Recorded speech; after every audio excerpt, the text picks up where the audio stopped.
Hello and welcome back. In this episode it's all about the Hughes Kettner tube preamp made in the early 90s.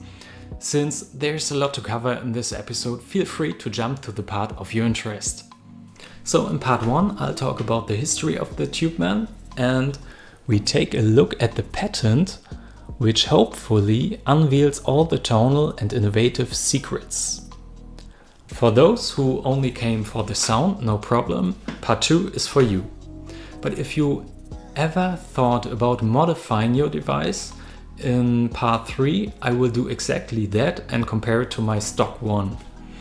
And if you know me, I don't stop here. Since this channel is about electronics, I've rebuilt the rock channel of this preamp and designed a PCB. So you can build your very own, well, at least a part of it, the rock channel.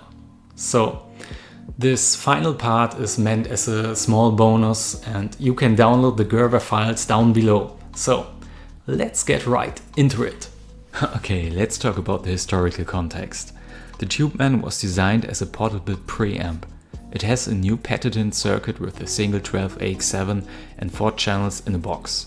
But what else was available back then, and is this concept really new for its time? To really answer this question, we should have a look at the market around the early 90s. A few years ago I built a clone of the Chandler tube driver. The original device was used by Eric Johnson and Joe Satriani, for example, and was made around 1987. So the concept of a tube pedal isn't new at all, but the tube driver only has a low anode voltage of around 12 volts, and I wasn't really happy with it. The Hughes Kettner Tubeman instead has real high voltage on its anodes, which is around 280 volts. The next real tube pedal with a fairly high anode voltage, at least I can think of, is the Soldano Supercharger GTO, I think, which was released around the year 2000. But if you're aware of any pedal which was released earlier and has a fairly high anode voltage, write it in the comments down below. That would be really interesting for me. So what's the conclusion of the article about the Tubeman? It says it is positive that it has got 4 channels, an authentic tube sound, effective tone stack, 3 different outputs, it is compact and its bypass function and a good speaker emulation. Here is written simulation. I really don't get it. Why do so many people confuse these two words? And the only negative point is the lack of the strain relief for the power cord. Yes, that's true, since the connector is not really that tight. Finally, there's a thing I'm always interested in. The price you had to pay for this preamp back then. Of course, adjusted for inflation. So let's have a look. Okay, let's see.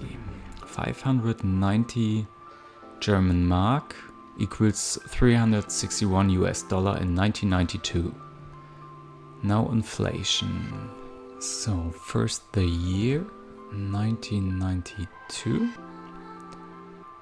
and 361 equals, whoa, $800. Okay, before we check out whether I come to the same conclusion regarding the tonal aspects, we should take a look at the patent, which disclosed in 1994. There it is. This is a patent you can find online, but I will only focus on a few claimed advantages of the invention, since in the patent the whole circuit is explained in full detail. It states that it is an advantage that no additional tube stage is necessary for the respective channels, in contrast to other preamps where every channel has its own tubes. Therefore, this reduces costs and increases repairability, and by using additional non-amplifying distortion stages that produce overtones, on the one hand tube stages are saved, and on the other, these distortion stages can be integrated into the signal path by using a simple switch. Okay, but what is meant with non-amplifying distortion stages? That's pretty simple. Let's have a look at the schematic. We see D1, D2 and B1. Those are diodes and they are just clipping the signal instead of amplifying it. And that's also a form of distortion. To achieve a clean or crunchy blue sound, the additional amplification stages are switched out of the signal path so that they have no influence on the frequency spectrum of the amplifier output signal. If we look at the schematic, we can see that either IC1B is active in case of the rock channel, or IC2A is active in case of all other channels. The treble and mid control is passive and the bass control is active. This prevents muddiness, which can occur if there's too much bass present before the distortion. With that configuration, one can increase or decrease the bass after all the distortion is happening. And yes, there's a lot more to mention at this point, but this would take many hours, so I focus on the important things.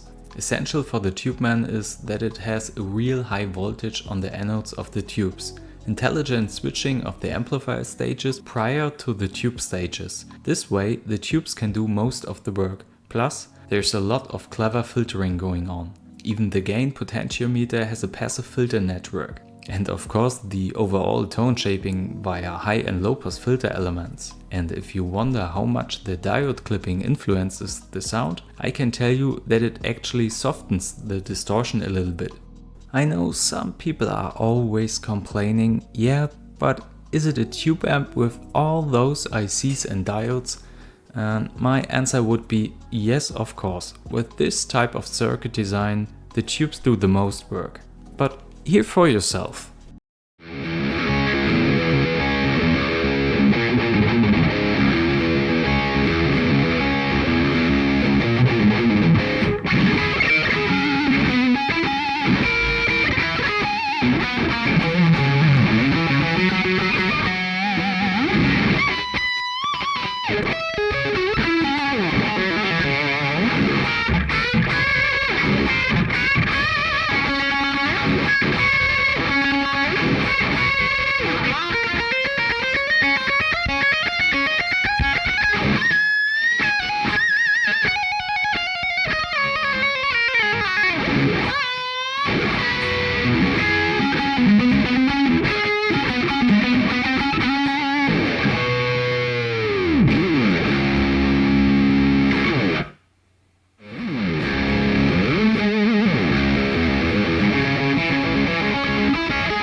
Let's get to my modification.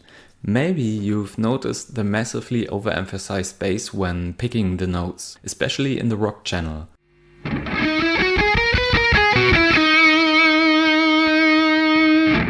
This becomes even more noticeable when the mid-boost switch is active.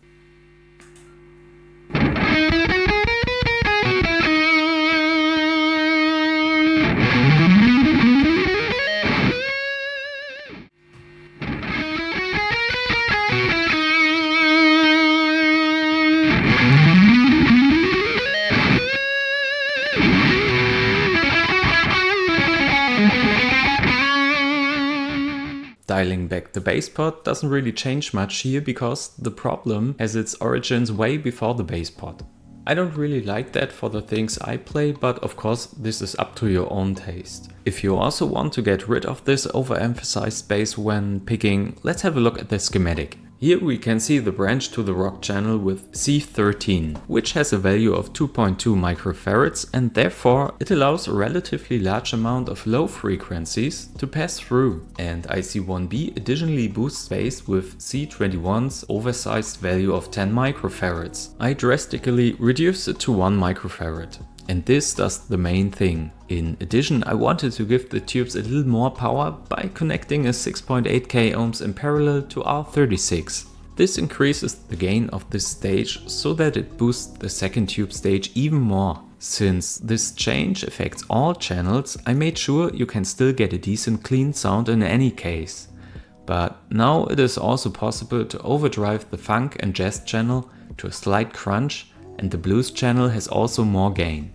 Last but not least, as promised at the beginning, there are my boards for building the rock channel. You can also try out your own modifications on that PCB. The silk screen shows every component according to the schematic, and I made the diode clipping switchable. You need 3 PCBs. The main board, the board for the tube socket, and finally the power supply board. And if you're interested in a complete preamp based on the Tubeman, perhaps also with foot switchable channels and additional tone stack, then I could do that as a whole new project and describe it in full detail. Just write it in the comments. So what's my final verdict? If you saw my video about the Engel E530 preamp, I was absolutely pissed off by the poor design choice Engel made regarding the power transformer, which led to excessive hum, physical hum by the way. It wasn't bleeding into the signal, yes, but it was annoying anyways. So you can be assured that I'm brutal honest here too. The first minutes I plugged in the Tubeman Mark I, I was speechless. Every single channel out of 4 sounds great with no excessive hum or noises whatsoever. But the real ingenious thing to my mind is to come up with such an elegant circuit design. It is simple yet fascinating, at least for me. Everyone who ever designed an amp or a preamp, I design my own amps too, knows how hard it can be to come up with such a high versatility with just one single tone stack. So regards to Mr. Thomas Bluk. The only downside, speaking of today's standards, may be the mixer output, which emulates a guitar cabinet. Today, if you think about impulse responses, this is the standard, but you have to keep in mind that we are talking about a unit, a device which is from the early 90s. So to make things short, if you don't need the options for channel switching by a foot switch and mic up your guitar cabinet anyways, this might be the preamp for you. So that's it, and auf Wiedersehen.